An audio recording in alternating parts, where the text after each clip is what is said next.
shagalin biki ana ta goda a yiri amma ita wannan amarya tunani take a ranta. Duk da dai ita ma dai tana murna amma tunani take a ranta cewa yanzu idan Salim ya gano cewa ina fitsarin kwance da wani ido zan kalle shi. Shin zai wulakanta ni ko kuma dai zai nemi magani? Ke amarya tunanin me kike? Zo mu yi hoto, in ji wata ƙawarta Zainab.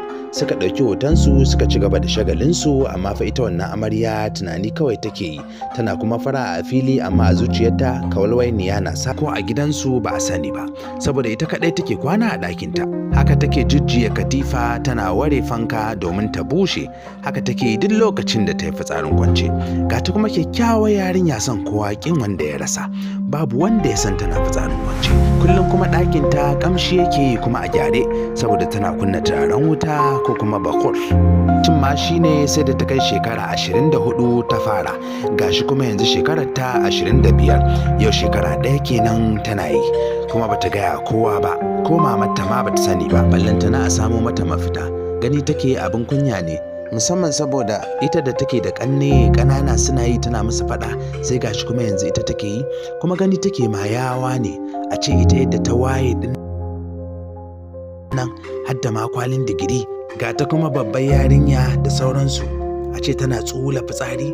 Gaskiya ba ta gaya kowa ba. To dai yau bayan isha'i za kai ta ɗakin mijinta, kuma tana matuƙar sansa, mai salfir haka take kiransa. Wato ta haɗa farkon harfa uku na sunan na Firdausi, kaga salfir kenan. To yau dai salfir zai san kina fitsarin kwance. Masu sauraro kuma uzuri, ina mata dariya. Yau an motar yanzu ba, in sun zo kawai ba sai a kama hanya ba, kada a je a yi dare, kin san wurin da ɗan nisa ba laifi fa. Sai ɗayan matar ta ce gaskiya kam. Haka dai suka gama shishiryawa suka ci abincinsu, can ba a jima ba sai ga motoci nan na ango sun karaso. A lokacin duk an yi wa amarya Firdausi huɗubar da za a mata, wannan ya zo ya mata faɗa da sauransu dai. Saboda haka ba a jima ba kawai aka sa amarya a cikin mota, aka yi mata convoy, aka jera motocin nan yadda ka san wani gwamna zai wuce, ana ta sheƙa wuta domin a kai ta cikin gidanta. Ita kuma a cikin wannan mota ta dukar da kanta, tana ta tunani dai, tana cewa to babu dai matsala dai, yadda za a yi dai zan san yadda zan yi kada ya gane. To a haka dai suka isa wannan gida, aka zaunar da amarya, mutane suka ɗan zazzauna haka, wasu su je su yi alwala su sallah, don daidai lokacin nan bayan isha'i, ana yin isha'i suka iso. To kowa dai sallarsa gaba ɗaya, abokanan ango suka zo aka rako sa, aka siyi baki, aka yi duk abubuwan da ya kamata, sannan sai kowa da kowa ya watse ya ba amarya kawai da wato wannan ango nata. To ango ya rufe gida, to dama Ali da sa ya dan zo da su lemo da aka yanka ji da dan abubuwa dai haka suka ci tare da amaryarsa. To amma ita fa Firdausi wannan lemo dan kaɗan kawai ta kurɓa shi, sannan duk wani kayan shaye-shaye da aka kawo a wannan wuri kawai kurɓa shi ta yi kaɗan. Ma'ana 'yan madara da aka kawo ta dan kurɓa, ɗan ruwa ta dan kurɓa dai kaɗan, ba ta so ta cika cikin da sosai dan saboda kar ta tsula a malalanta. Kai amma dai ta cika ji, wai kaga lomar da Firdausi ta ringa yi na cinye kazan nan, wai kai idan ba ina ga tafi angon nan cin kazan nan ba, kai ina ga dai gaskiya ta fi shi. To a haka dai bayan sun gama cin wannan abinci sai suka tashi suka je suka yi alwala, suka yi sallah, suka yi addu'o'insu, sai wani ango ya ce to su je master bedroom ɗinsa domin ya kwanta, ya gaji sosai. Ita ma ta ce to babu matsala, hakan yayi ai, ni ma dai na gaji gaskiya, gaɓoɓin nan nawa kai ciwo suke min sosai. Kuma dai mun san cewa ƙarya take, ko ba aka ba masu sauraro, so take angon ya tafi ya kwanta don ita ta yi amalala ma ta san yadda za ta yi. Saboda haka dai shi ango da ya tafiyarsa. To da ango ya shiga cikin wannan ɗaki nasa, wato master bedroom ɗinsa, sai ya kwanta kawai akan gadonsa ya bacci abinsa. To ita ma dai da take cikin wannan ɗaki nata sai ta tashi ta ce kai bar kawai in cire kayana sai in bacci kawai. Ta samu ta cire kayanta wannan na kwalliya ɗin na amarya da sauransu, sai ta ce kai barin kwanta, amma ta ce kai anya zan kwana kan katifan nan, wannan katifa mai kyau haka kan je mai fitsari ba. Sai ta ce kai ko dai kwana a ƙasa ne.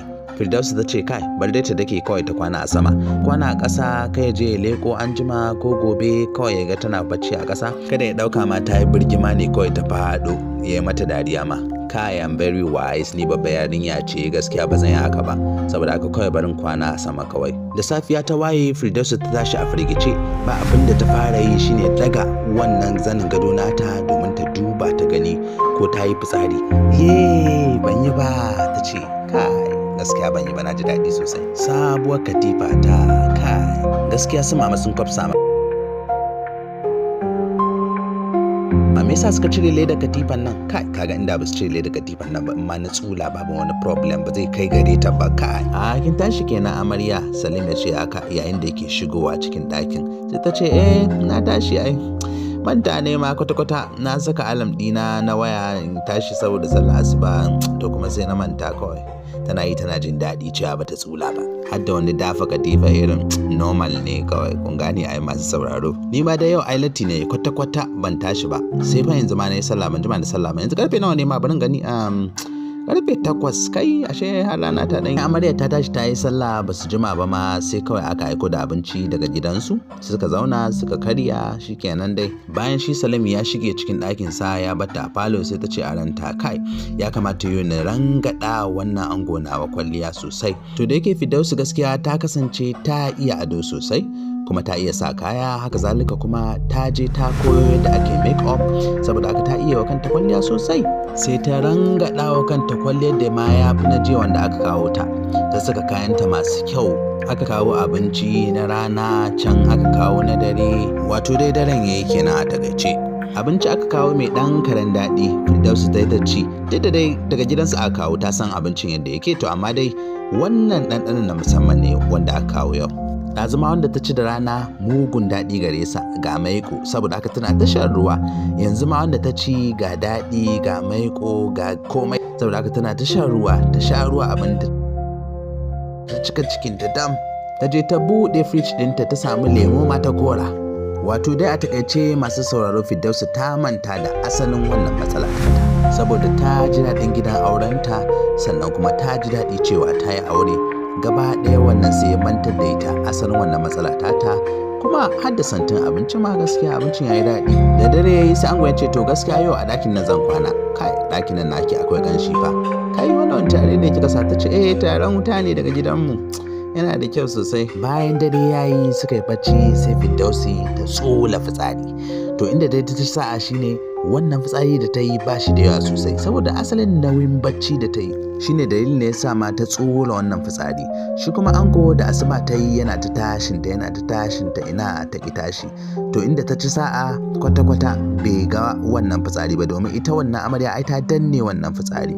Shi kuma kwata-kwata bai ga wani fitsari ba, haka kawai ya tashi ya yi sallarsa, ya yi abubuwan da zai yi, sai ya rabu da ita dai. Gaskiya ya ga nauyin baccin ya yi yawa, ya san duk tsiya za ta tashi da kanta, sai ya tafi ɗakinsa kawai. Ita kuma da ta tashi a firgice kawai sai ta ɗaga zanin gadonta, sai ga fitsari nan, sai ta ce kai na yi fitsari, kai idan ba na yi fitsari, tana daddafawa tana cewa na yi fitsari, ta dafa da kyau ta tabbata fitsari ne. Yanzu ya gani kuwa, ya gani. Ta yi sauri ta je ta rufe kofarta don kai ya zo ya gani. Kawai inda ta ci sa'a dai shine ta zo da 'yan kayanta tsofaffi kamar kala 3 haka, sai ta zo ta ɗauki wayannan kayan ta daddanna a wurin, ta daddanna kai, daga baya ma sai ta shimfiɗa kayan. Ta yi sauri ta canza zanin gado, inda dai ta ci sa'a an zo mata da zanin gado sosai, gaskiya an kawo mata zanin gado masha Allah. Sai ta canza zanin gado din, saboda haka in ka zo ma ba za ka gane komai ba, dan zanin gadon irin mai kaurin nan ne, wannan mai kauri din nan, sai ta dora a kai, ba ka gane komai ba yadda ta shimfiɗa shi. To abun ku dai da wadda ta saba, ta riga ta saba, ta san salon da take bi kawai. Sai ta tabbatar kuma ɗaki yana ƙanshi sosai, sai ta ce ni ya zan yi ne, Salim ya gane ni, ya gani ne ko bai gani ba? Kai ban sani ba, barin je in gani, barin je in yi kamar zan yi wata magana akan gani ko ya gane, zan dan dake cikin shi zan gane ai. Da zuwan ta samu Salim ta ce mai Salfir, ashe tun ɗazu ka tashi ni ban tashi ba, ya ka tada ni ban tashi ba? Sai ce na ta gwada ai, ina ta tada ke da asuba din nan. Sai na barin rabu da ke, gaskiya kin gaji ne maybe sosai, sai na rabu da ke kawai na fito. To shine baka ciccibe ni ba, ka sauko da ni da kan gadon kawai tunda da kaga ban tashi ba? Sai ce ban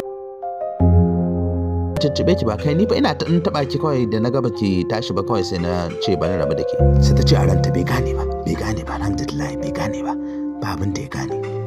To a haka dai suka zauna da wannan miji nata tsawon 'yan kwanaki kaɗan, tana ta tsula fitsarinta a wasu ranaku, kuma shi wannan miji bai gane ba gaskiya, saboda inda take cin sa'a tana sauri sai ta canza asalin wannan zanin gado, sannan ta duk matakan da ta bi, sannan tana jujjuya katifan nan tana tabbatarwa cewa wannan katifa tana samun iska sosai kuma tana bushewa. Wata rana lokacin da Salim yana bacci akan wannan katifa, sai ita ma ta tashi daga kan wannan katifa, tana tashi sai ta ga ta yi fitsari, kuma wannan karin fitsarin da yawa ne gashi nan ya malala har ya dan zo tsakiya ya kusa taba ma Salim. Sai ta rasa yadda za ta yi, to akwai wani ruwa a kusa da ita, sai ta ɗauko wannan ruwa ta yi kamar za ta shashi, ta zubar da wannan ruwa a wurin, ta yi kamar ta zubar da ruwan ne. Ya tashi sai ce ya na ji ruwa, me faru? Sai ta ce ruwa na zubar, ya hakuri, ya ruwa na zubar. Salim ya ce kai to babu matsala yanzu ya zami ma ne, bari mu gani, ina ga sai mun fita da katifan nan ba gaskiya, saboda ruwa kin ga da katifa akwai matsala.